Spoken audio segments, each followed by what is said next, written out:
Good morning, everyone. In the last class में जो एक प्रॉब्लम हुआ था, determination of number of moles and number of molecules. Number of moles अगर determine करना है तो अगर मास दिया रहेगा तो क्या करोगे आप? Number of moles is equal to mass upon molar mass. मतलब जो भी मास दिया है उसको उसके मोलर मास से, मॉलिक्यूलर मास से डिवाइड करो, that is the number of moles. Second calculation था number of molecules present in that. उसमें कितने मॉलिक्यूल्स प्रेजेंट हैं. तो उसके लिए फार्मूला आपको एक स्टैंडर्ड वैल्यू ये पता होती है, फार्मूला कैसे बना बाद में, लेकिन इतना तो स्टैंडर्ड पता है. फार्मूला भी नहीं होता तो डायरेक्ट निकाल सकते. 1 मोल कोई भी सब्सटेंस का हो, 1 मोल, तो उसमें कितने मॉलिक्यूल्स होते हैं. Standard value that is Avogadro's number, that is 6.022 into 10⁻23. आपको पता है एक मोल में इतने होते, तो जो आपने मोल्स निकाले हैं उसमें कितने रहेंगे. तो सीधा सीधा क्या रहेगा फार्मूला, नंबर ऑफ मॉलिक्यूल्स या number of atoms is equal to number of moles, जो नंबर ऑफ मोल्स निकाले आपने पहले स्टेप में, इनटू एवोगाड्रोस नंबर, मतलब 6.022 into 10⁻23. तो ये जो प्रॉब्लम था हो गया था कल. Now today we discussed about this problem. Calculate the number of moles of hydrogen. Calculate the number of moles of hydrogen in 0.448 liter of H2 gas at STP, मतलब स्टैंडर्ड टेम्परेचर एंड प्रेशर. तो simple conversion है, जैसे जो बताया था मैंने last topic था. अगर मास दिया रहेगा जनरली सॉलिड लिक्विड के लिए, अगर मास दिया रहेगा तो मास अपॉन मोलर मास. अब यहाँ पे भी नंबर ऑफ मोल्स ही निकालना है, लेकिन गैस का जनरली जो दिया होता है वो वॉल्यूम दिया होता है. और वॉल्यूम कितना दिया है, 0.448 लीटर. इतने वॉल्यूम्स का कन्वर्शन ऑफ मोल्स में कैसे करोगे. तो फिर से यहाँ पे भी एक स्टैंडर्ड वैल्यू है, डायरेक्ट अगर कैलकुलेट करना, फार्मूला याद रहा या नहीं रहा तो भी आपको पता है. कोई भी सब्सटेंस का 1 मोल की वैल्यू कितनी होती है. 1 मोल इज इक्वल टू, अगर कोई भी गैस हो, जो बताया था मैंने, कोई भी गैस हो उसका 1 मोल का वॉल्यूम, जो 1 mole of any gas is equal to 22.4 litre. कोई भी गैस हो, कोई भी गैस, 1 मोल अगर सब्सटेंस है तो उसका वॉल्यूम कितना होता है, 22.4. तो उसने क्या पूछा है, जब इतना वॉल्यूम रहेगा, मतलब लीटर इतना वॉल्यूम रहेगा 0.448, तो नंबर ऑफ मोल्स कितने होंगे. तो सीधा सीधा आप क्रॉस मल्टीप्लिकेशन से भी कर सकते. इतने की वैल्यू इतनी है तो इतने की कितनी रहेगी. जैसे ये जो आपको दिया है, कौन सी वैल्यू दी है, इतना लीटर, यानी तो नंबर ऑफ मोल्स निकालना है. तो आपको ये स्टैंडर्ड वैल्यू पता है, जब 22.4 लीटर होता है वॉल्यूम, तो नंबर ऑफ मोल्स कितने होते हैं, 1. और जो आपको पूछा है क्या, कितना लीटर है, 0.448 लीटर. तो नंबर ऑफ मोल्स इसके कितने बनेंगे, इतने की वैल्यू इतनी है तो इतनी की, एक्स की वैल्यू क्या आएगी, 0.448 डिवाइडेड बाय 22.4 हो गया प्रॉब्लम, मतलब एक्स. तो इतने मोल्स मिलेंगे. या उसके पहले जो डायरेक्ट फार्मूला भी बताते हैं, नंबर ऑफ, वही आएगा फार्मूला भी, नंबर ऑफ मोल्स, मास दिया रहेगा तो मास अपॉन मोलर मास, और वॉल्यूम दिया रहेगा तो वॉल्यूम अपॉन मोलर वॉल्यूम. और मोलर वॉल्यूम की स्टैंडर्ड वैल्यू फिर से कितनी होती है, 22.4. मतलब जो वॉल्यूम है, ये वॉल्यूम दिया है, उसको आप डिवाइड करोगे मोलर वॉल्यूम से, मतलब 22.4 से. सिंपल है, तो ये डायरेक्ट भी कर सकते हैं, या फार्मूला अगर आपको याद रहा तो कोई प्रॉब्लम ही नहीं है. तो सीधा सीधा फार्मूला है, number of moles is equal to volume upon molar volume. Volume को मोलर वॉल्यूम से डिवाइड करना है. वॉल्यूम कितना दिया है, volume of gas 0.884, volume is equal to 0.448, और मोलर वॉल्यूम कितना है, स्टैंडर्ड वैल्यू ऑलवेज कोई भी गैस के लिए आपको डिवाइड इससे 22.4 डीएम3 लीटर. डीएम3 बोलो या लीटर बोलो, मतलब एक ही. अब सीधा सीधा कैलकुलेट कर सकते कैलकुलेशन में कोई प्रॉब्लम नहीं, सीधा कैलकुलेशन है, थोड़ा सा पॉइंट एडजस्ट करो। जैसे इसको डायरेक्ट डिवाइड करना है तो ये पॉइंट डेसिमल पॉइंट यहाँ पे ले लो। अगर ये डेसिमल पॉइंट बढ़ाते हो तो जो पावर है माइनस में 44.8 लोगे, मतलब ये डेसिमल पॉइंट यहाँ पे, तो यहाँ पे सीधा लिखो 10⁻²। जितने पॉइंट्स आगे जाओगे उतने ही निगेटिव पावर बढ़ा दो। अगर 2 डिजिट से आगे गए आप यहाँ तक गए मतलब -2, अगर यहाँ पे पॉइंट लोगे तो -2, और यहाँ तक इसलिए ये भी हाफ मतलब 2 के बाद पॉइंट है, यहाँ पे भी इसलिए इसको भी कन्वर्ट किए, तो क्योंकि आप डायरेक्ट डिवाइड कर सकते, तो डिवाइडेड बाय कितना है 22.4, मतलब क्या सीधा सीधा इसका डबल है, कितना हो जाएगा इसका मतलब 2000, तो 2 इंटू 10⁻², और इसी का मतलब है 0.002 मोल्स हो गया, सीधा सीधा आंसर 0.02। ये डेसिमल कम किए थे, फिर से आप बढ़ा दोगे तो 0.02 लिखो, या ऐसा भी ये भी आंसर चलेगा, कोई प्रॉब्लम नहीं। तो जो आंसर है इसका, अगर मास दिया रहेगा तो मास अपॉन मोलर मास, और वॉल्यूम दिया रहेगा तो वॉल्यूम। मोलर मास हर कंपाउंड के लिए चेंज हो सकता, लेकिन गैसेस के लिए कोई भी गैस हो उसका वॉल्यूम जो रहेगा ऑलवेज कांस्टेंट, दैट इज 22.4, यहाँ पे चेंज नहीं करना है। लेकिन जब मास दिया रहेगा तब अगर आपको नंबर ऑफ मोल्स निकलना है तो हर सब्सटेंस का, हर कंपाउंड का, हर मॉलिक्यूल का जो मॉलिक्यूलर वेट अलग अलग होता है, लेकिन यहाँ पे जब भी आप वॉल्यूम दिया रहेगा तब आप डिवाइड करोगे तो 22.4 से डिवाइड करोगे, ये कांस्टेंट वैल्यू। तो ये था second problem. Then third answer, that is 0.02 moles. Then next problem है नंबर 3।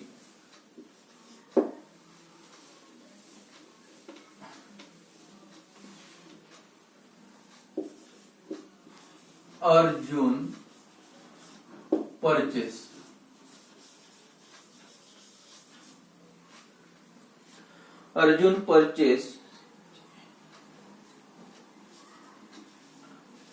purchased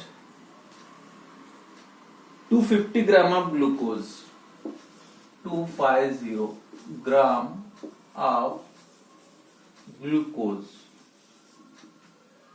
और इसका मॉलिक्यूलर फार्मूला दिया है in bracket C6H12O6 for 40 rupees 40 for ₹40। Find the cost of glucose per mole. Find the cost of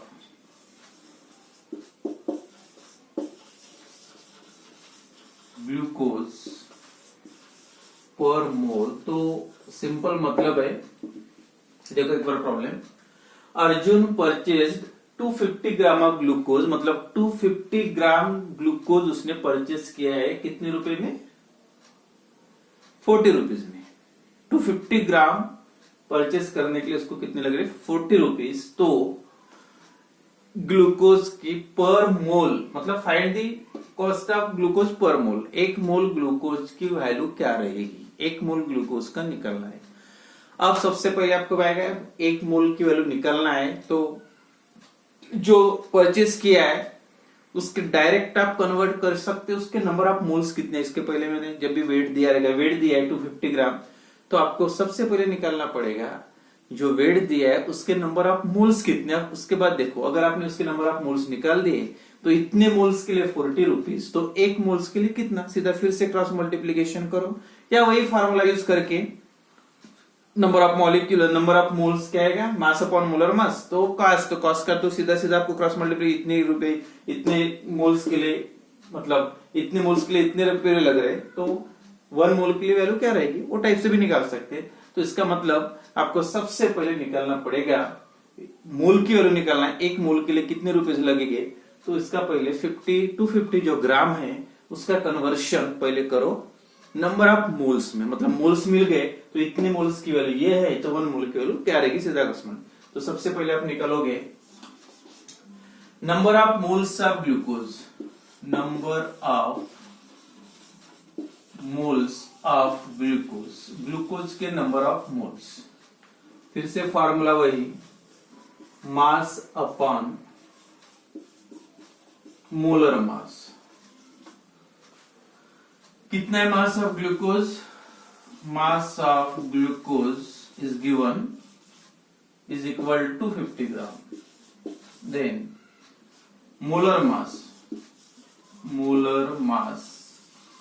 of glucose, that is C6H12O6 कितना आएगा? देखो क्या calculation, carbon का 12 है, मतलब 12 इंटू 6 प्लस H12 है, तो हाइड्रोजन का 1 ये सीधा मैं 12 ही लिख देता, एक हाइड्रोजन का 1 है तो 12 हाइड्रोजन के 12 प्लस इसका 16 है इंटू 6।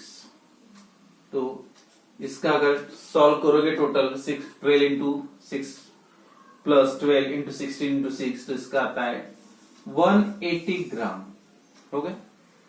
ये आपके पास मास है ग्लूकोज का, उसका मोलर मास है, मतलब मॉलिक्यूलर वेट है, और आपको निकालना क्या है? Number of moles. तो क्या आएगा? Therefore number of moles is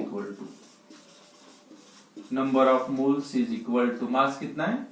250 ग्राम, और ये है 180 ग्राम, मतलब एक एक जीरो कैंसिल किया तो 25 डिवाइड बाय 18। तो 25 को 18 से डिवाइड करो, कितना आता है आंसर? और इसको डिवाइड करोगे 25 डिवाइडेड बाय 18 तो 1.39 अप्रोक्सीमेटली। तो ये हो गए 1.39 मोल्स। हो गया क्लियर? अब इसका मतलब ये प्रॉब्लम का ये है, इतने मोल्स के लिए 40 रुपीज लग रहे हैं। कितने? 1.3 moles of glucose to purchase required 40 rupees. Then how much rupees required to purchase the एक मोल? 1 मोल के लिए कितना लगेगा? आप सीधा सीधा cross multiply. 1.39 moles of glucose is equal to how much? 40 rupees. Rupees 40, 1.3 mole. Therefore 1 mole, एक mole के लिए 1 मोल ऑफ ग्लूकोज पर मोल पूछा है, 1 mole of glucose equal to x rupees x। Suppose कितने रुपीज लगे? x। तो सीधा cross multiplication करो, मतलब यार लिखते टाइम यार परमानेंट आदत डाल सकते।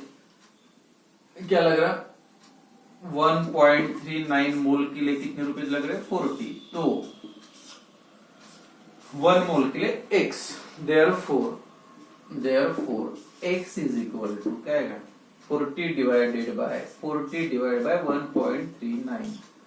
अगर 40 को 1.39 से डिवाइड करोगे तो इसका आंसर आता है 28.8 रुपीज 28.8। तो मतलब कितना? एक मोल ग्लूकोज की वैल्यू कितनी होगी? 28.8। और उसने जो प्राइस किसकी दी थी? 250 ग्राम की। इतनी तो आपने क्या किया? सीधा सीधा एक मोल की वैल्यू पूछी थी। वेट दिया था, डायरेक्टली नंबर ऑफ मोल्स दिया होता तो भी आप वैसे करते, नंबर ऑफ मोल्स नहीं दिए थे, पहले वेट दिया था। तो आपको पता है मोल्स का पूछा है तो आपको पहले जो प्राइस गिवन है वो भी मोल्स के लिए होना। तो आपने पहले क्या किया? नंबर ऑफ मोल्स में कन्वर्ट किया, वेट अपॉन मोलर मास से, उससे मिल गया आपको नंबर ऑफ मोल्स केवल 1.39। अब तो होगा clear problem. 1.39 moles is equal to 40 rupees. Therefore 1 mole is equal to how much? तो x इज इक्वल टू मतलब 40 upon 1.39, that is the cost of glucose per mole. एक मोल के glucose खरीदने की जो कॉस्ट है कितनी?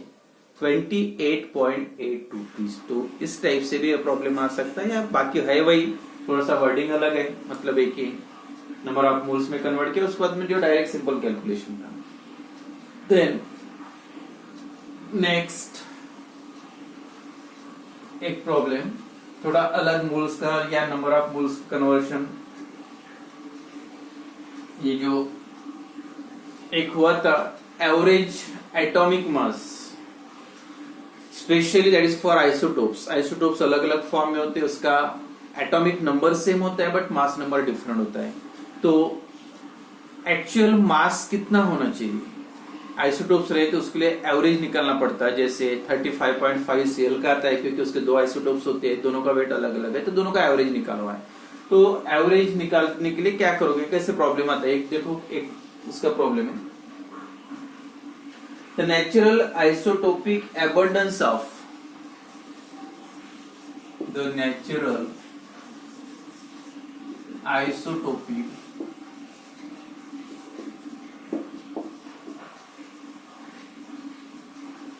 abundance of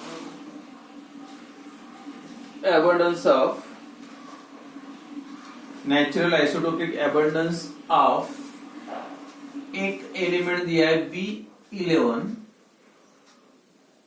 नहीं B10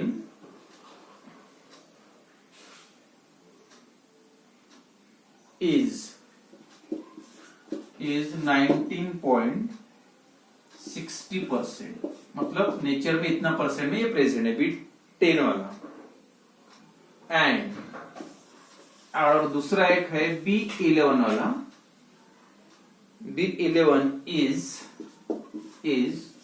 80 पॉइंट, उसका एबंडेंस है 80.40 नेचर में, यानी B10 का इतना परसेंट में प्रेजेंट है और B11 80.40% है। तो एग्जैक्ट आइसोटोपिक मासेस और उसका जो अलग अलग आइसोटोप का मास दिया है, the exact isotopic masses of exact isotopic masses are, दोनों का एग्जैक्ट वैल्यू जो दिए है, एक का पहले का 10.13 है एंड 11.009 रिस्पेक्टिवली, मतलब B10 का इतना और B11 का इतना, मतलब मास दिया है, average calculate the average, calculate करना है, calculate the average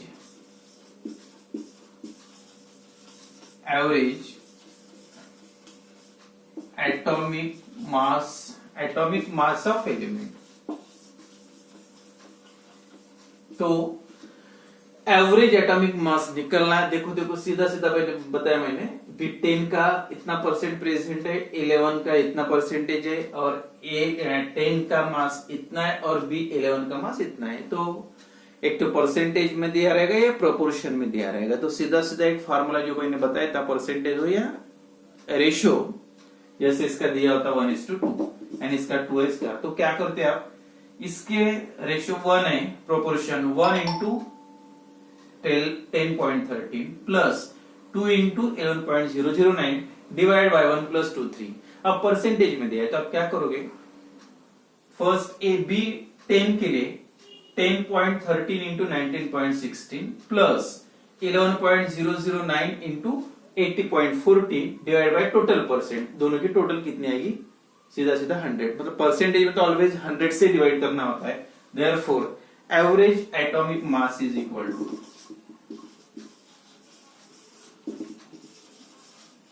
atomic mass is equal to, क्या करोगे आप, सीधा कैलकुलेशन। इस टाइप से प्रॉब्लम कभी पूछे एंट्रेंस में वगैरह आते हैं तो याद रखो, कुछ भी नहीं, बहुत ही इजी है। इतना का एबंडेंस कितना, उससे उसके ओरिजिन मतलब आइसोटोपिक मास से मल्टीप्लाई करो, दूसरे का होगा तो दूसरे का, या तीसरा होगा तो तीसरे का, और जो भी एबंडेंस है सबके टोटल, जैसे यहाँ पे इसके और इसके टोटल रेशियो दिया है 1:2, 2 + 1, तो क्या करेगा आप देखो, 10.13 into 19.60 प्लस दूसरा कितना है 11.009 into इसका परसेंट है 80.40 डिवाइडेड बाय, और टोटल परसेंट है कितना आएगा 19.60 प्लस 80.40, और ये जो आएगा, अगर ये दोनों का कैलकुलेशन किया तो इसका था 198.5 198.548 प्लस और इसका जो प्रोडक्ट आता है 885.1236 डिवाइडेड बाय, और ये दोनों की टोटल आएगा 100। तो ये टोटल प्लस करोगे तो टोटल हो जाती है 1083.67 डिवाइडेड बाय 100, मतलब 100 से अगर डिवाइड करो तो 2 डेसिमल पॉइंट कम हो जाएंगे, 10.83। That is the average atomic mass of that element, मतलब B11 या B11 या 12 मत बोलो, सीधा सीधा B का कितना रहेगा, तो 10.83। इस टाइप से रेशियो दिया होता 1:2, तो इसको आप 1 से इसको 2 से मल्टीप्लाई कर दो, दोनों की टोटल 2 + 1 3, तो रेशियो रहेगा या परसेंटेज।